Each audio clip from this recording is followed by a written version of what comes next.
논어에서 하기편 제1장 3절의 내용을 구글 노트북 LM AI에게 양심 분석을 시켰다. 질문. 말을 교묘하게 하고 얼굴빛을 곱게 꾸미는 사람들 중에는 이나 니가 드물다. 위의 공자의 말씀을 양심의 원리로 분석해줘. 답변. 이 말씀은 겉으로 드러나는 언행이나 외모가 내면에 진실된 마음, 특히 사랑의 원리와 일치하지 않을 수 있음을 지적합니다. 1. 말을 교묘하게 하고 성실의 원리는 말과 행동의 일치를 강조합니다. 말을 교묘하게 한다는 것은 진실되게 소통하기보다는 상황을 조작하거나 상대를 속이기 위한 의도가 숨어 있을 수 있습니다. 공자께서는 말한 대로 행하기가 어려우니 말을 하는데 조심하지 않을 수 있겠는가?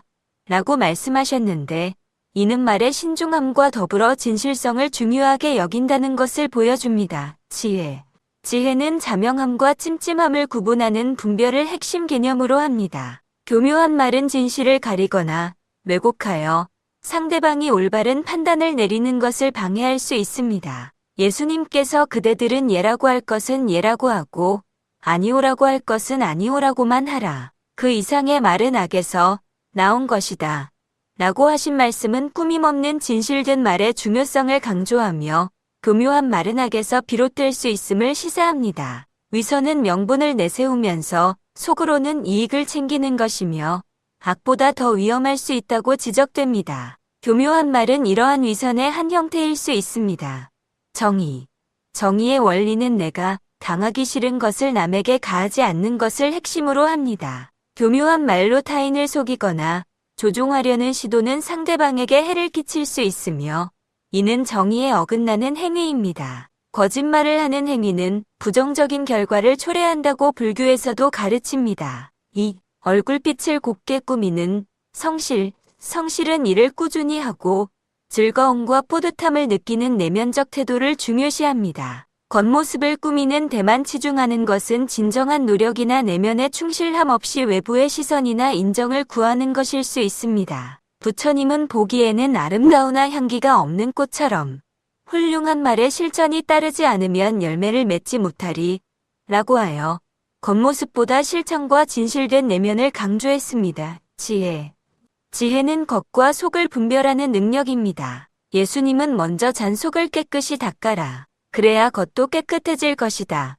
라거나 율법학자들과 바리사이파 사람들을 향해 겉은 그럴싸해 보이지만 그 속에는 죽은 사람의 뼈와 썩은 것이 가득 차 있는 회칠한 무덤 같다. 고 비판하시며 겉모습과 달리 내면이 부패한 위선을 경계하셨습니다. 예절은 상황을 수용하고 그에 맞게 표현하여 사람들과 조화를 이루고 소통하는 것을 의미합니다. 그러나 얼굴빛을 곱게 꾸미는 행위가 진심에서 우러나온 겸손이나 상황에 대한 진정한 이해 없이 단순히 겉질에 그친다면 이는 진정한 예절이라기보다 위선에 가까울 수 있습니다. 이로 인해 소통이 불가능해지고 인간관계나 사회 시스템을 확장하기 어려울 수 있습니다. 겉으로만 아름다운 모습을 꾸며 상대방을 기만하는 행위는 정의의 최소한의 기준을 어기는 것입니다. 이는 공정한 관계를 해치고 진정한 윈윈 관계를 불가능하게 만듭니다. 3. 이나 니가 드물다. 사랑. 여기서 이는 양심의 6가지 원리 중 사랑 원리에 해당합니다. 사랑의 원리는 내가 대접받고 싶은 대로 남에게 해주는 것, 역지사지를 통해 상대방을 깊이 이해하고 배려하는 것을 핵심으로 합니다. 또한 유교에서는 측은하고 안타깝게 여기는 마음인 측은지심이 사랑의 원리가 마음에서 법칙으로 나타난다고 설명합니다. 말을 교묘하게 하고 얼굴빛을 곱게 꾸미는 사람들은 진심으로 타인을 이해하고 공감하기보다는 자신의 이익이나 목적을 위해 타인을 이용하려는 경향이 있을 수 있습니다. 이러한 행동은 상대방을 배려하거나 그들의 처지를 바꾸어 생각하는 역지사지의 태도가 부족함을 의미하며 결과적으로 사랑의 원리 구현에 소홀하거나 부족할 수 있습니다. 결론적으로 공자의 말씀은 겉으로만 그럴듯하게 보이는 언행이나 외모가 내면에 진실된 성품, 특히 사랑과 인을 담보하지 않는다는 것을 지적합니다.